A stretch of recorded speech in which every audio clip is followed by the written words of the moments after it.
Hello students, आज हम पढ़ेंगे हेलो एरीन्स की केमिकल प्रॉपर्टीज़ यानी हेलो एरीन्स के रासायनिक गुण। हेलो एरीन्स मुख्यतः 3 प्रकार के रासायनिक गुण प्रदर्शित करते हैं। एक है नाभिक स्नेही प्रतिस्थापन अभिक्रिया, दूसरे होंगे इलेक्ट्रोफिलिक प्रतिस्थापन अभिक्रिया जो मुख्य अभिक्रिया होती है इनकी, और तीसरे धातुओं से अभिक्रिया।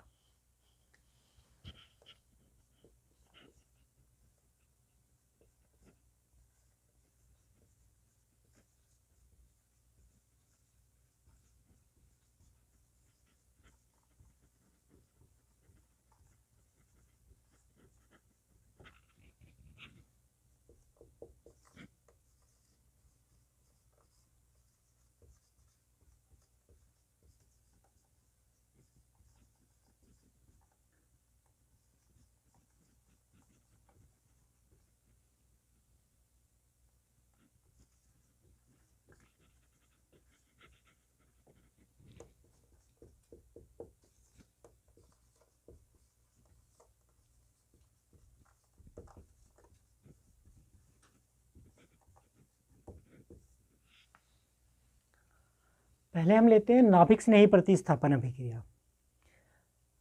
जो हेलो एरीन्स हैं ये नाभिक स्नेही प्रतिस्थापन अभिक्रियाओं के प्रति बहुत ही कम क्रियाशील हैं। पीछे आपने पढ़ा कि जो हेलो एल्केन्स हैं उनकी मुख्य अभिक्रियाएं नाभिक स्नेही प्रतिस्थापन अभिक्रियाएं हैं, लेकिन उनकी तुलना में हेलो एरीन्स नाभिक स्नेही प्रतिस्थापन के प्रति बहुत ही कम क्रियाशील होते हैं। इसके 2 मुख्य कारण हैं। एक है नंबर 1 अनुनाद प्रभाव,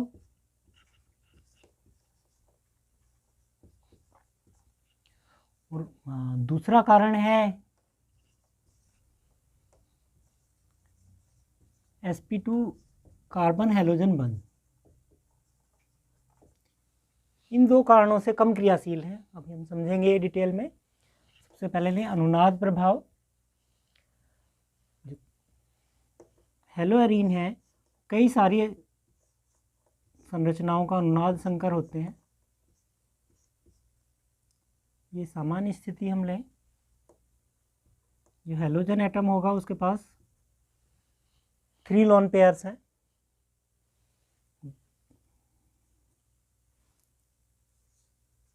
पॉजिटिव एम इफेक्ट मतलब पॉजिटिव आर इफेक्ट ये शो करते हैं, धनात्मक मेसोमेरिक प्रभाव। तो इस तरह से जो हैलोजन एटम का एक लोन पेयर है वो यहाँ पे डबल बॉन्ड क्रिएट करता है, और ये वाला पाई बंध के जो इलेक्ट्रॉन्स हैं यहाँ आ जाते हैं।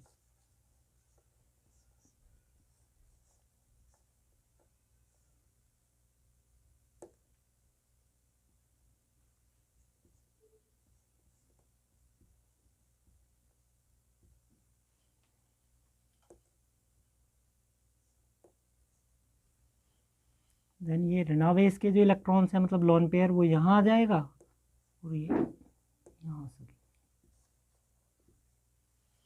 मतलब जो नेगेटिव चार्ज है वो घूमता रहेगा सारे में।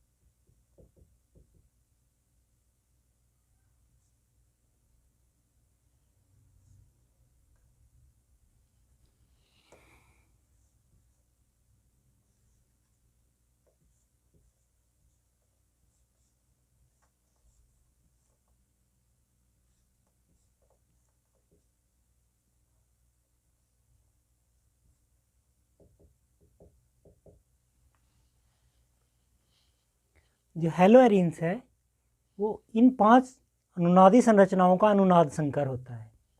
सामान्य जो रूप हम बना रहे हैं प्रारंभिक स्थिति, इसमें हैलोजन परमाणु का लोन पेयर यहाँ कार्बन हैलोजन बंध में आ जाता है, जिससे ये द्विबंध हो जाता है, और ये वाला पाई बंध टूट के यहाँ लोन पेयर क्रिएट करता है। अब ये लोन पेयर यहाँ मूव करता है और इस पाई बंध के इलेक्ट्रॉन्स जो है यहाँ पैरा स्थिति में आ जाते हैं। देन फिर से ये वाला लोन पेयर यहाँ आ जाए और बंध के इलेक्ट्रॉन्स इस स्थिति में आ जाएं, जिससे ये फॉर्म बनेगा, और यहाँ फिर लोन पेयर वापस यहाँ आ जाए और ये द्विबंध वाले इलेक्ट्रॉन्स जो पाई इलेक्ट्रॉन्स हैं वो वापस हैलोजन के पास चले जाएं तो हमें ये फॉर्म मिलेगा।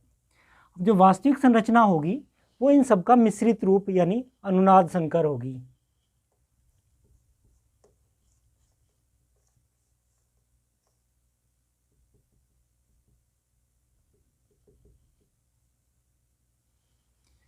हम यहाँ देखें तो इस स्थिति में डबल बॉन्ड है, यहाँ सिंगल है, यहाँ सिंगल है, लेकिन दूसरी संरचना में यहाँ आके डबल बॉन्ड आ जाता है।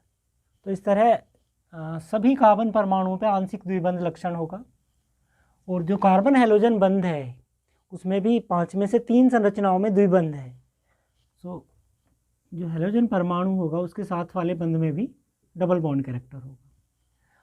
डबल बॉन्ड कैरेक्टर के कारण ये बंध ज़्यादा मजबूत है, मतलब इसमें सिग्मा और पाई दोनों बंधों के लक्षण हैं। सिग्मा तो है ही है, पाई बंध के भी आंशिक लक्षण हैं। तो आंशिक पाई बंध की उपस्थिति के कारण ये बंध ज़्यादा मजबूत है, आसानी से ब्रेक नहीं हो पाता, और जब तक ये ब्रेक नहीं होगा नाभिक स्नेही प्रतिस्थापन संभव नहीं है। तो जो कार्बन हैलोजन बंध है उसमें आंशिक द्विबंध लक्षण है। आंशिक द्विबंध लक्षण के कारण ये अधिक मजबूत है, आसानी से ब्रेक नहीं होता और नाभिक स्नेही प्रतिस्थापन अभिक्रियाएं नहीं हो पाती।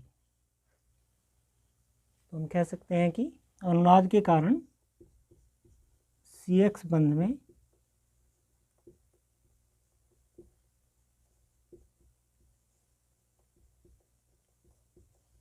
आंशिक द्विबंध लक्षण है।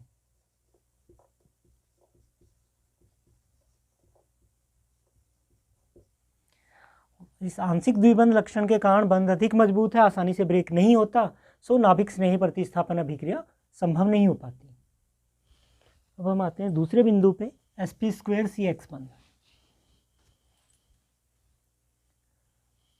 जो हैलो एरीन्स हैं इनमें जो कार्बन हैलोजन बंध है उसमें जो हैलोजन से बॉन्डेड एटम है, हैलोजन से जुड़ा हुआ जो कार्बन परमाणु है उसका संकरण sp² होता है। अगर हम देखें हैलो एल्केन में तो वहाँ sp3 संकरित कार्बन से जुड़ा हुआ हैलोजन, जबकि हैलो एरीन्स में जो बेंजीन एटम है उसके सारे कार्बन sp2 संकरित हैं।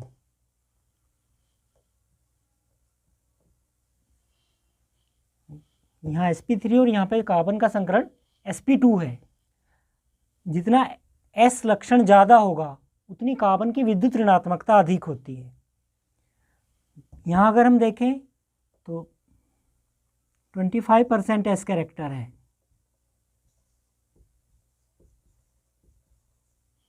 जबकि sp2 में हम देखें तो 3 में से 1 जो कक्षक है वो ऐसा है, मतलब 1/3 यानी 33% S कैरेक्टर है।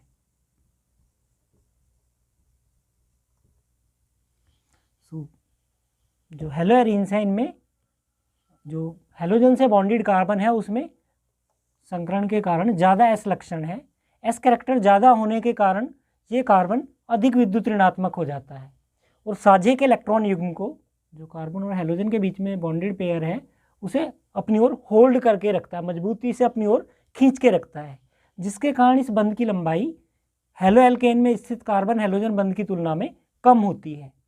ये कम लंबाई वाले बंध अधिक मजबूत होते हैं, मुश्किल से टूटते हैं, इसलिए हैलो एरीन्स में नाभिक स्नेही प्रतिस्थापन की संभावना बहुत कम हो जाती है और ये विशेष परिस्थितियों में यानी उच्च ताप दाब पे ही नाभिक स्नेही प्रतिस्थापन अभिक्रियाएं दे पाते हैं। देखते हैं एक अभिक्रिया इनकी। मुख्य अभिक्रिया होगी OH द्वारा प्रतिस्थापन, नाभिक स्नेही OH नेगेटिव द्वारा प्रतिस्थापन।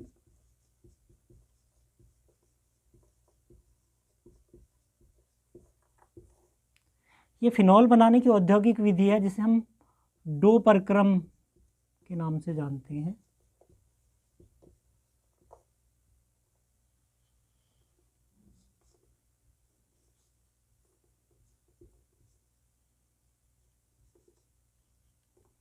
क्लोरोबेंजीन को हम ट्रीट कर रहे हैं NaOH से। अभिक्रिया सामान्य ताप दाब पे नहीं हो पाती, लेकिन उच्च ताप 623 केल्विन टेम्परेचर और 300 ATM प्रेशर पे ये अभिक्रिया संभव हो पाएगी, मतलब ड्रास्टिक कंडीशन में जो Cl है ये रिप्लेस हो जाएगा नाभिक स्नेही यानी OH नेगेटिव द्वारा। लेकिन जो फिनॉल बनता है वो एसिडिक नेचर का है, सो फिर से NaOH से रिएक्ट कर लेगा और प्रोडक्ट हमें प्राप्त होगा सोडियम फिनॉक्साइड।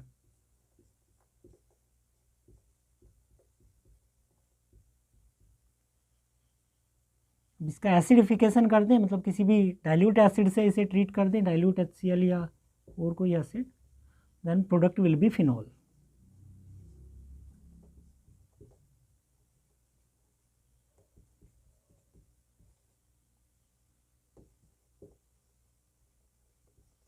ये इंडस्ट्रियल प्रोसेस है, फिनॉल बनाने की औद्योगिक विधि है। यदि हम नाइट्रो समूह इसमें इंट्रोड्यूस कर दें किसी पोजीशन पे ऑर्थो या पैरा कंडीशन में, तो ये रिएक्शन थोड़ी सी फास्ट हो सकेगी, मतलब सामान्य परिस्थितियों में भी हो सकेगी।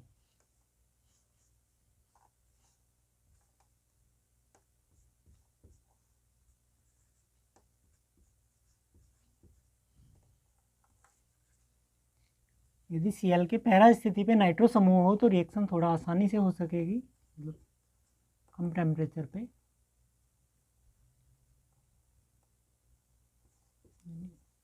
423 केल्विन अराउंड रिएक्शन पॉसिबल होगी।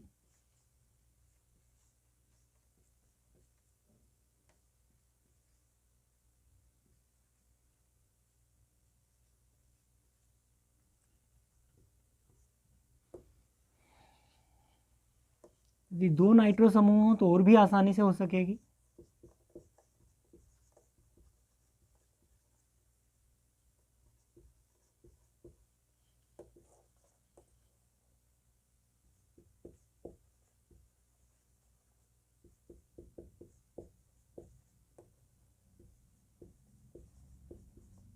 अराउंड 338 केल्विन पे ही, 338 टू 368 पे हो जाएगी।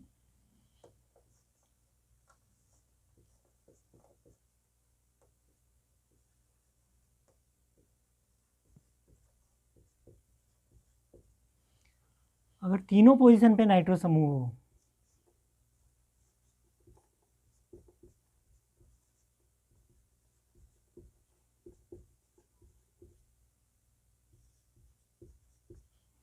देन हल्के गर्म पानी से ही रिएक्शन हो सकेगी।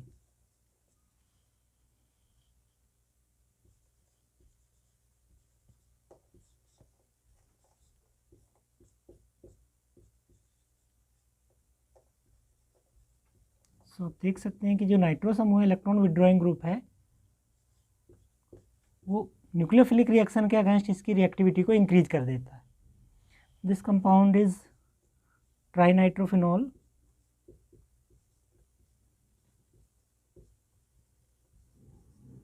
TNP, या प्रॉपरली कहें तो 2,4,6 ट्राइनाइट्रोफिनॉल होगा। ये एक विस्फोटक है और एक और नाम से हम इसे जानते हैं पिक्रिक अम्ल।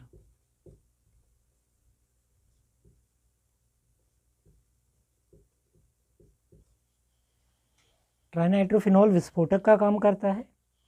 जो तीव्र विस्फोटक होते हैं उनकी क्षमता TNP में हम मापते हैं, तो पिक्रिक अम्ल के नाम से भी इसे जाना जाता है।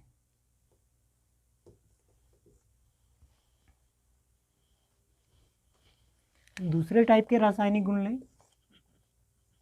इलेक्ट्रोफिलिक प्रतिस्थापन।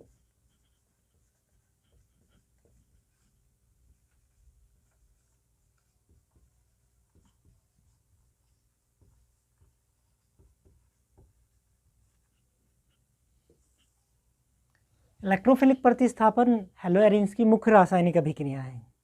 जो बेंजीन नाभिक वाले यौगिक हैं वो सभी इलेक्ट्रोफिलिक प्रतिस्थापन अभिक्रियाएं देते हैं। तो यहाँ भी चारों प्रकार की इलेक्ट्रोफिलिक प्रतिस्थापन अभिक्रियाएं हो पाएंगी। फर्स्ट हैलोजनीकरण लें,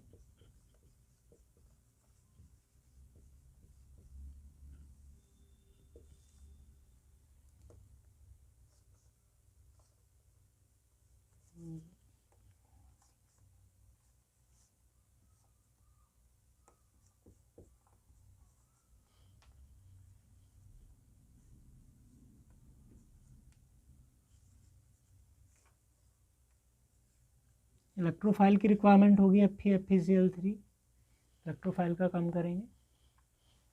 देन जो हेलोजन है वो लॉन पेयर की उपस्थिति के कारण ये ortho para directing effect show करते हैं। मतलब इनके बाद जो भी इलेक्ट्रोफिलिक प्रतिस्थापन होगा वो ऑर्थो और पैरा स्थितियों में। सामान्यतया जो ऑर्थो पैरा निर्देशक समूह होते हैं वो रिंग को एक्टिवेट करने वाले होते हैं, समूह सक्रियक होते हैं। मतलब उनकी अभिक्रियाएं बेंजीन वलय की तुलना में तीव्र गति से संपन्न होती हैं।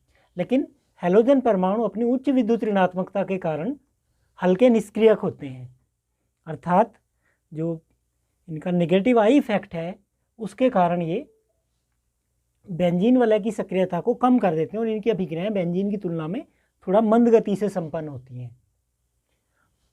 पॉजिटिव आर इफेक्ट मतलब अनुनाद प्रभाव के कारण ये ऑर्थो पैरा निर्देशक हैं, लेकिन नेगेटिव आई इफेक्ट के कारण हल्के निष्क्रियक हैं, अर्थात अभिक्रियाएं ऑर्थो पैरा स्थितियों पे होंगी लेकिन मंद गति से संपन्न होंगी।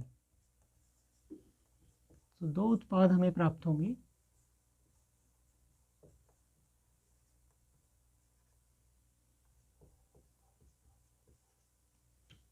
बैलेंस कर ले ये para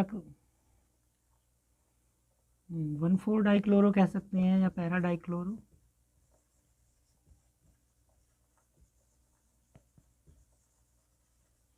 and this one 1,2 dichloro, यानी ऑर्थो पोजीशन पे हम कह सकते हैं कि सब्स्टिट्यूशन हुआ। यहाँ पैरा 1,2 डाइक्लोरो।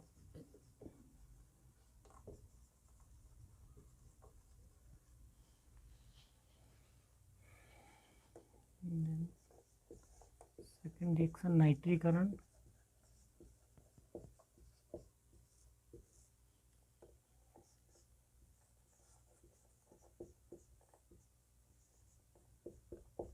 नाइट्रीकारक मिश्रण मतलब सधु में NO3 और सांद्र H2SO4 के साथ अभिकृत करेंगे।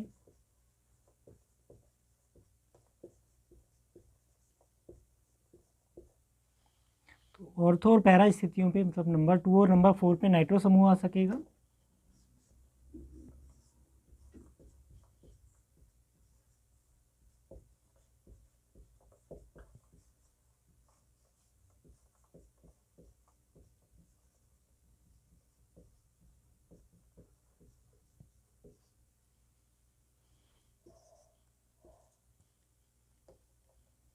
This one para nitro chlorobenzene और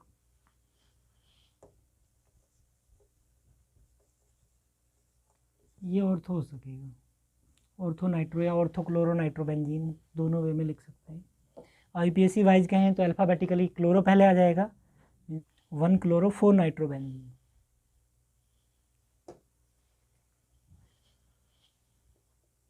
सी सल्फोनीकरण,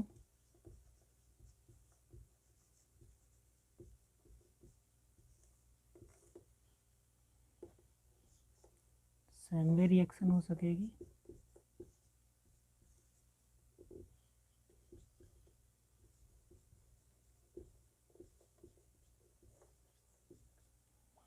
ऑर्थो पैरा स्थितियों में सल्फोनिक अम्ल समूह मतलब SO3H जुड़ सकेगा।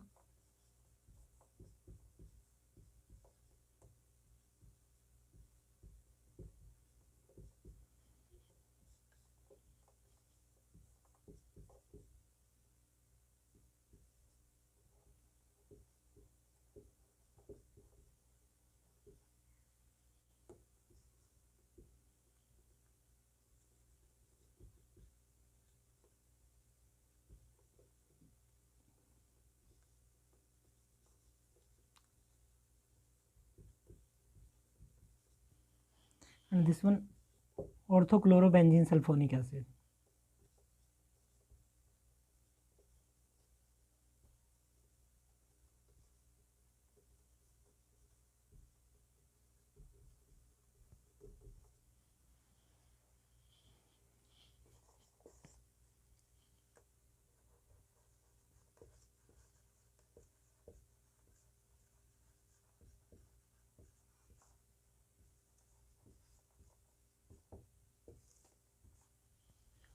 फोर्थ टाइप की इलेक्ट्रोफिलिक प्रतिस्थापन अभिक्रिया है वो है फ्रीडल क्राफ्ट अभिक्रिया।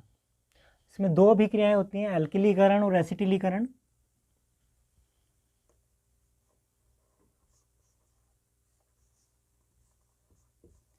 इंपॉर्टेंट रिएक्शन है फ्रीडल क्राफ्ट अभिक्रिया। बात करें हम एल्किलेशन की यानी एल्किलीकरण, तो एल्किल हैलाइड से हम ट्रीट करते हैं, RX मतलब CH3Cl C2H5Br टाइप, और उपस्थिति यहाँ चाहिए होती है निर्जल AlCl3। इलेक्ट्रोफाइल जनरेट करने के लिए निर्जल AlCl3 की आवश्यकता होती है। तो यहाँ भी ऑर्थो और पैरा पोजिशन में जो एल्किल मूलक है वो इंट्रोड्यूस हो सकेगा।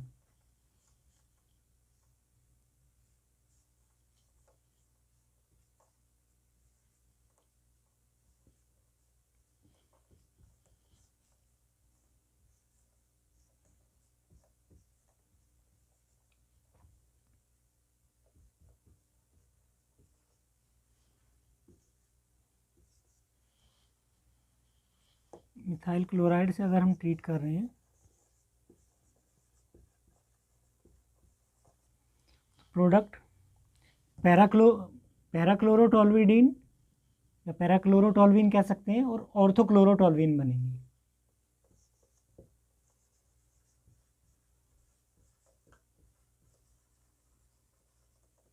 This one ऑर्थोक्लोरोटोल्विन।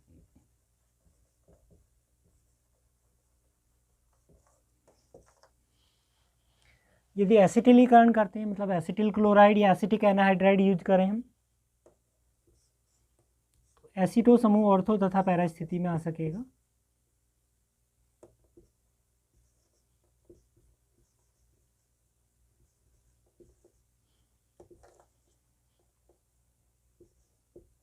निर्जल AlCl3 की उपस्थिति आवश्यक होगी यहाँ भी। सेम वे HCl रिमूव हो जाएगा, जो एसीटो ग्रुप है वो ऑर्थो और पैरा स्थितियों पे इंट्रोड्यूस हो सकेगा।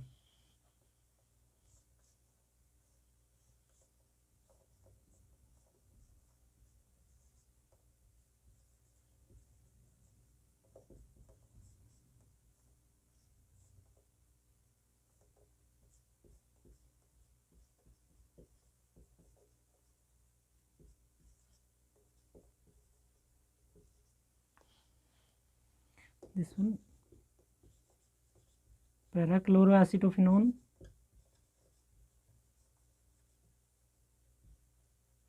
और ये ऑर्थोक्लोरोएसिटोफिनोन में।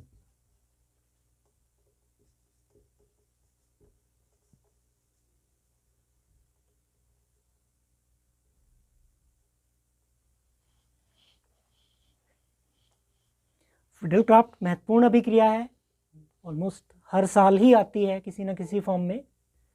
दो अभिक्रियाएं इसमें हो सकती हैं, एक हम कहते हैं एल्किलीकरण और एक एसिटिलीकरण।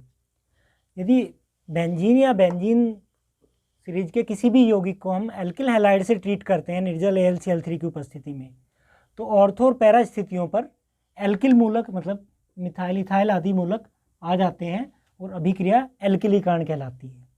यदि एसिटिल क्लोराइड या एसिटिक एनहाइड्राइड से हम क्रिया कराएं निर्जल AlCl3 की उपस्थिति में, तो एसीटो समूह मतलब जो CH3C डबल बॉन्ड O समूह है वो ऑर्थो पैरा स्थितियों पे आ जाएगा और यह अभिक्रिया एसिटिलीकरण या फ्रीडल क्राफ्ट एसिलेशन कहलाती है।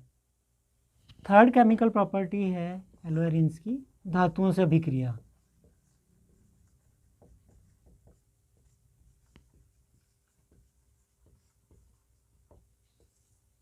हेलोएल्केन की तरह से हेलोएरिन्स भी धातुओं से अभिक्रिया करते हैं और उत्पाद बनाते हैं। इनमें दो मुख्य अभिक्रियाएं यहाँ पे हैं। फर्स्ट वन होगी फिटिक अभिक्रिया।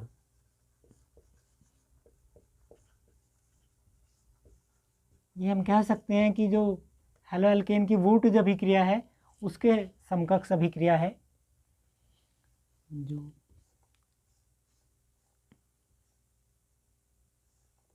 हेलोएरीन अणु है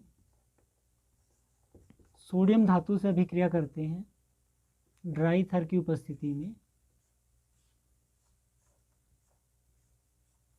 दो बेंजीन वाले आपस में जुड़ जाते हैं।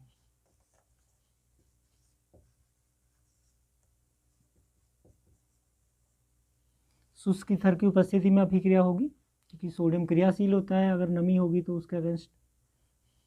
देन बेंजीन वाले आपस में जुड़ जाएंगे।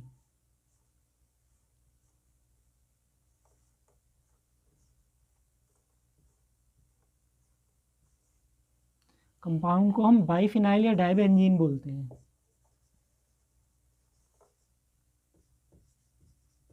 टू NaCl रिमूव हो सकेगा, बाइफिनाइल या डाइबेंजीन हमें प्राप्त होता है। एक वोल्टेज फिटिग अभिक्रिया है।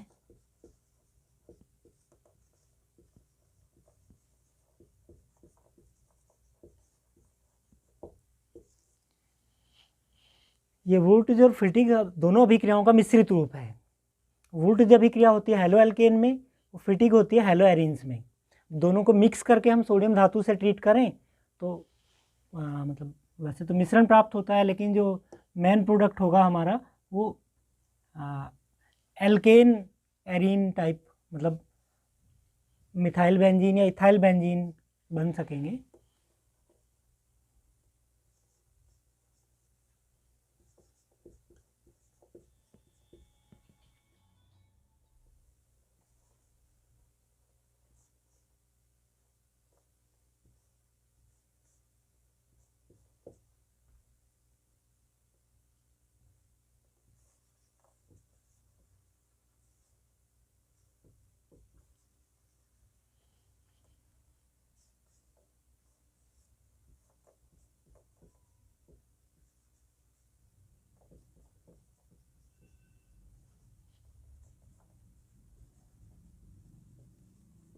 तो इस तरह से मिथाइल बेंजीन यानी टॉल्यूइन हमें प्राप्त हो सकेगा।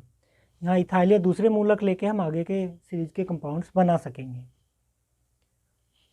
तीसरी अभिक्रिया हम कह सकते हैं मैग्नीशियम धातु से अभिक्रिया है।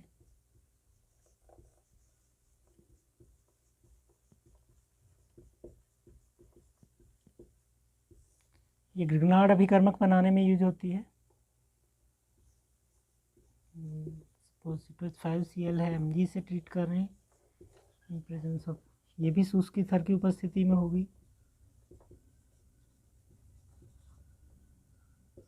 प्रोडक्ट होगा C6H5 MgBr, यानी फेनिल मैग्नीशियम ब्रोमाइड।